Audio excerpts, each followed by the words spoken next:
Good morning. It is Friday, and as you listen to the little music outside the video screen here, I'm sitting on my front porch watching it rain, and it's a nice little sound actually. And it's Friday. Glad you have made it to Friday. If you have your Bible, turn to Genesis chapter 50 and look in verse 20. It's a neat verse about what Joseph said to his family after all the things that he had been through. And you remember his story. Joseph had many brothers. They were jealous of him. His father had given him a coat of many colors, so they got jealous of him. Sold him into slavery, acted like he had been killed, tried to trick his father into thinking that he had been killed by wild animals. And then he was sold into slavery and went down into Egypt, and he became a servant in Potiphar's house. Potiphar's wife tried to accuse him of rape, and then he was thrown in jail and ran away. And finally, he started working for the Pharaoh, and Pharaoh brought him up through the ranks, and he became one of the major guys in charge of things. And then at the end of the story there, his family comes to Egypt because of the famine and gets food. And then he reveals himself to them. And I don't know if I would have been one of his brothers and he revealed himself to me like that. I don't know how I would have felt. I think I would have felt very ashamed and those things. So Joseph turned it around and told them this verse. Genesis chapter 50, verse 20. It says, "As for you," talking to his family and his brothers, "you meant evil against me, but God meant it for good. And here's the reason. To bring it about that many people should be kept alive as they are today." I was thinking this morning as I was going through my time with the Lord of what we're in right now. It's unprecedented. We've never been to this place before in our lifetimes. And just all the things that have been going through my mind just as an individual and as a man, as a pastor, as a husband, as a father. And just trying to process all this over the last 50-something days, however long we've been in this. And it's just astounding in a sense as what we are going through. But I am assured that God is in control and that we're going to make it through.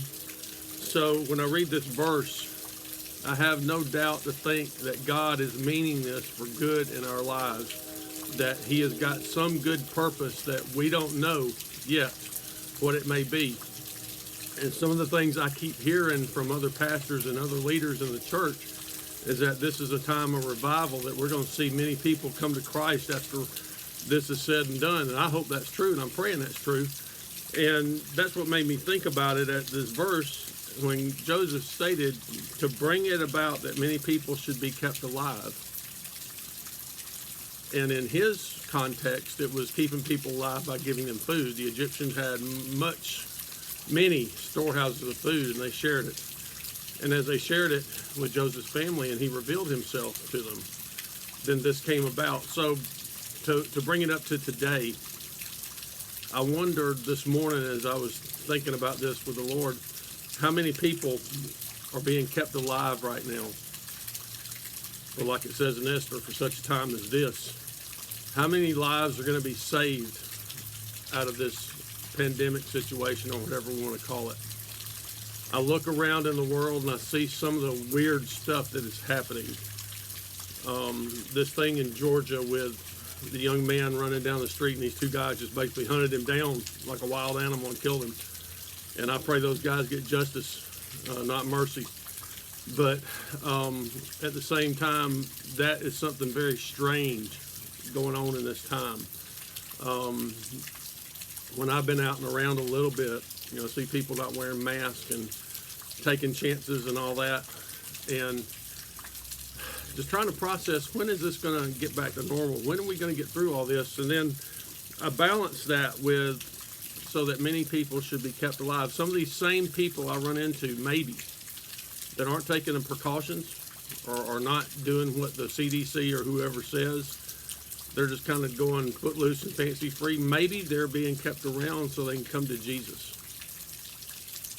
I'm looking at the higher purpose. So I want to encourage you today. Look around you. See how you can be like a Joseph. See how you can look around and see who is it around you that needs to hear some good news, that needs to hear some encouragement, that needs to hear something so that they can be kept alive, so that they can come to Jesus.